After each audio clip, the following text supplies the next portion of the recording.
Hello there, David Risley here again with the Blog Marketing Academy at blogmarketingacademy.com. And today, bringing you a new episode of Coffee Break Blogging. In our last episode, we met Bob, and Bob was suffering from information and confusion and general overwhelm as he was working on creating his online business.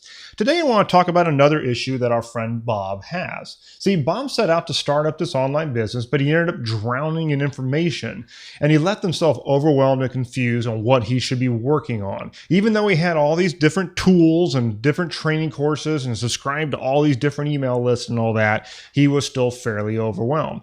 And so when we left Bob last time, I talked about how Bob needed some structure and some order, and he needed to implement something called just-in-time learning. He needed self-imposed tunnel vision in order to weed out any incoming information that took him off his goal or simply was talking about something which just really wasn't relevant to Bob at that point. So let me give you a classic example of that. Let's say that our friend Bob here has a niche in mind. A niche is something we are all familiar with. It's kind of like some people think of it as what we're going to talk about. Other people look at it as what our market's going to be. Okay, so he's even started up this site for this niche. He's written a few blog posts perhaps, but his email list is still practically non-existent, and he has yet to make his first dollar yet on the internet. And so clearly Bob is in this very early phases here. He has a niche idea, he's got a blog for it, he's got a few basic posts, but he hasn't really gotten off the ground. But Bob is subscribed to some guru, and I put guru in air quotes here, who is pretty big into podcasting. So Bob listens to that podcast. He loves it. He listens to it all the time.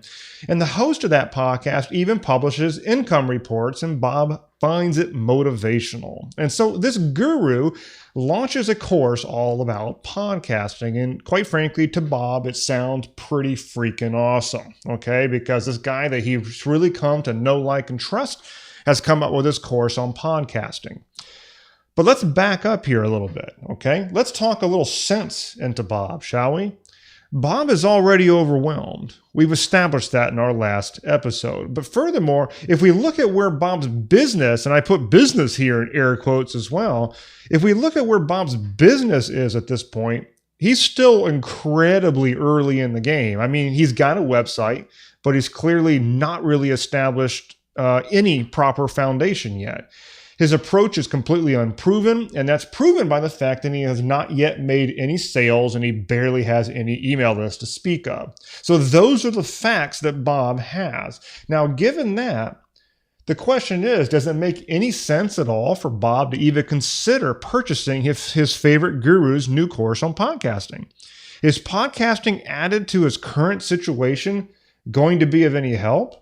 The answer is absolutely no, it will not. See, he's not ready to embark on podcasting yet. The truth is, podcasting is a great medium, and the course on podcasting that Bob might be looking at is probably pretty good. But the truth is that if you pile this stuff onto an unproven foundation, it can still go splat in a pretty glorious fashion. The truth is that a lot of these guru courses out there really do kind of sort of suck at the basics. They almost assume that you already have a proven model going in. Sometimes it's made worse because that guru really doesn't have a whole lot of experience in any other market besides teaching other wannabe marketers. And so the advice that they give just doesn't do very well at dealing with people who are still at square one. And so the result is that it leaves Bob hanging. Okay. Now, in the last episode, I talked about the online business roadmap, and there's 5 phases there in this roadmap. Phase 1 is the foundation. Phase 2 is what I call the startup phase. Now, this is a big beast right here, is because this is where we're actually finding, researching, and proving your business model with your minimum site framework. It's something that by the time you've finished phase 2, you have some sort of product market fit, and you will have made your first sale, something that our friend Bob here has not yet done. And that's just by the end of phase 2.